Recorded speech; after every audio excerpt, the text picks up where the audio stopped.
નમસ્કાર મિત્રો, આજે આપણે ફરીથી સરસ મજાની વાત લઈને આવી ગયા છીએ જાણવા જેવી કે કંકુ શેમાંથી બને છે। ઘણા લોકો જાણતા નહીં હોય કે કંકુ શેમાંથી બને છે, તો આજે તેના વિશે આપણે જણાવવાના છીએ। પણ એની પહેલા જો તમે અમારી ચેનલમાં નવા છો તો અમારી ચેનલને સબસ્ક્રાઇબ કરી દેજો, બેલ આઇકન દબાવી દેજો, જેથી કરીને અમે અવનવી સ્ટોરી અપલોડ કરી તો તેની લિંક તમને મળતી રહે। તો ચાલો વાત ચાલુ કરીએ કે કંકુ શેમાંથી બને છે।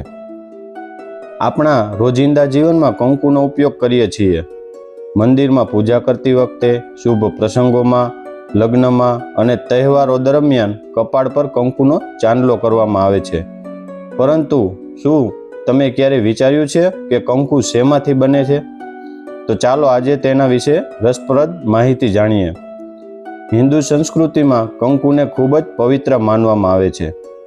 પ્રાચીન સમયમાં કંકુ મુખ્યત્વે હળદર અને ચૂનાના મિશ્રણમાંથી બનાવવામાં આવતું હતું। હળદરનો રંગ પીળો હોય છે, પરંતુ જ્યારે તેમાં ચોક્કસ પ્રમાણમાં ચૂનો ભેળવવામાં આવે છે ત્યારે રાસાયણિક પ્રક્રિયાના કારણે તેનો રંગ લાલ થઈ જાય છે। આ જ લાલ રંગનો પાવડર કંકુ તરીકે ઓળખવામાં આવે છે। કંકુ માત્ર એક રંગ નથી, પરંતુ તે શુભતા, સમૃદ્ધિ અને આધ્યાત્મિક શક્તિનું પ્રતીક માનવામાં આવે છે। હિન્દુ ધર્મમાં કપાળના મધ્ય ભાગે ચાંદલો કરવાથી એકાગ્રતા વધે છે અને મનને શાંતિ મળે છે તેવી માન્યતા છે। પ્રાચીન ઋષિઓ અને વૈદિક પરંપરા કુદરતી રીતે બનાવેલા કંકુનો ઉપયોગ થતો હતો।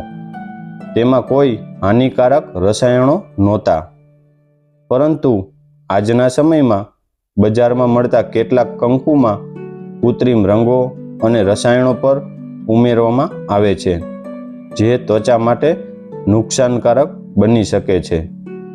તેથી શક્ય હોય ત્યાં સુધી કુદરતી હળદરમાંથી બનેલું કંકુ વાપરવું જોઈએ।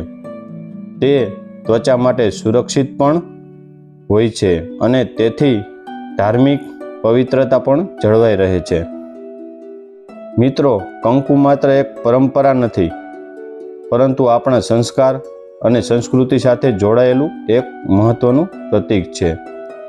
તેના પાછળ વિજ્ઞાન, આરોગ્ય અને આધ્યાત્મિકતા ત્રણેયનો સુંદર સમન્વય જોવા મળે છે। તો હવે જ્યારે પણ તમે કંકુનો ચાંદલો કરશો ત્યારે તમને ખબર હશે કે આ પવિત્ર કંકુ મૂળ હળદર અને ચૂનાના મિશ્રણમાંથી બને છે અને આપણા જીવનમાં શુભતાનું પ્રતીક માનવામાં આવે છે। મિત્રો, તમને આ વિડીયો ગમ્યો હોય તો લાઈક કરો, શેર કરો અને આવી જ રસપ્રદ માહિતી માટે ચેનલને સબસ્ક્રાઈબ કરવાનું ભૂલશો નહીં। ધન્યવાદ।